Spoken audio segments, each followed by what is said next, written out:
सांसद पीएल पुनिया ने भारतीय जनता पार्टी पर चुनाव में हस्तक्षेप करने का आरोप लगाते हुए कहा कि चुनाव आयोग के निर्देश के बावजूद भी उत्तर प्रदेश में पुलिस प्रशासन बीजेपी के शय पर काम कर रही है, जबकि निर्वाचन आयोग ने साफ कहा था कि पुलिस का काम किसी का पहचान पत्र देखना नहीं है।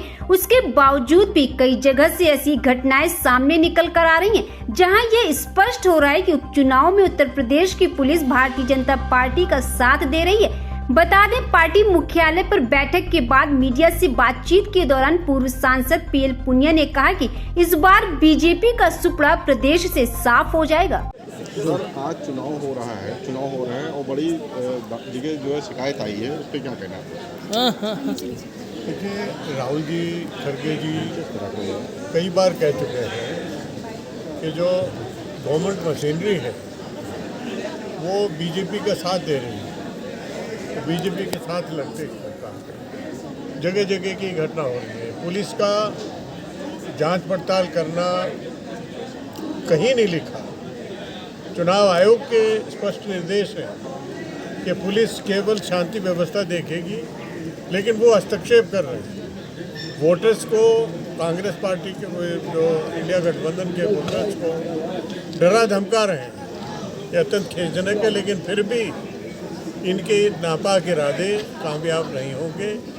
हर हालत में इंडिया गठबंधन के कैंडिडेट्स की 9 के 9 जगह पे जीत हासिल होगी और भाजपा बुरी तरह से पिटेगी। मैं सबसे पहले तो मैं धन्यवाद देना चाहूँगा आदरणीय मल्लिकार्जुन खड़गे जी का, राहुल गांधी जी, प्रियंका गांधी जी, हमारे राष्ट्रीय अध्यक्ष जो है राजेश रिलोटिया जी, साथ ही साथ हमारे अजय राय जी, उन्होंने रिकमेंडेशन यहाँ से भेजी। आपका बहुत बहुत धन्यवाद। अब जो राहुल गांधी जी की जो विचारधारा है, बाबा साहब की विचारधारा है और जो हमारे संविधान की विचारधारा है, इन सबको हम लेते हुए और गाँव-गाँव, गली-गली जा करके दलित समाज के बीच में जा करके उनको जागरूक करने का काम करते हैं। उपचुनाव में सब सीटों पे जो है इंडिया गठबंधन मजबूत है। समाजवादी पार्टी कैंडिडेट जहाँ जहाँ लड़े हैं 9 सीटों पे, उस सब पे जीत दिखती नजर आ रही है, क्योंकि ना कि सिर्फ जो पीडीए का जो नारा दिया है, उन्होंने जो नारा राहुल गांधी जी ने 73% का दिया है, वो उस नारे के तहत हम लोग बहुमत में आ रहे हैं। कटेरी में तो वोट नहीं डालने दिया जा रहा, गाँव में कैद कर दिया गया है। वो तो देखिए, मौजूदा सरकार जो भारतीय जनता पार्टी की सरकार है, इन्होंने हर चुनाव में जो है दल बल का प्रयोग करके और जो है पैसे का प्रयोग करके और दबंगाई तो करी है।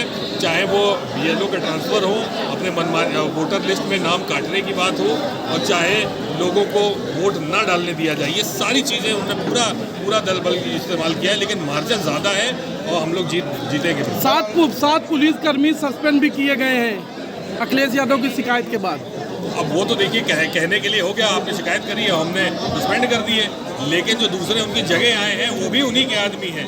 तो ये एक तरह से आंखों में धूल झोंकने का काम किया है। और लेकिन जिस तरह से संविधान का अपमान मौजूदा सरकार कर रही है, वैसा किसी ने नहीं किया। सर, अनुसूचित समाज जो है दूर हुआ कांग्रेस से, अभी आपने भी स्वीकार किया, उसके लिए क्या कहना है? क्या देखिए, कुछ गलतियाँ हमारी भी रही होंगी कि जो है हम लोग नहीं निकले, समाज से नहीं मिले, और कुछ जो है दूसरे दलों के लोगों ने भी भड़काया है लोगों को, तभी जो है वो हमसे दूर हुए हैं। लेकिन अब जो है जो झूठ का पर्दाफाश हो रहा है धीरे धीरे, और लोग ये समझ रहे हैं कि राहुल गांधी जी ही जो है जो समाज के लिए लड़ाई लड़ रहे हैं।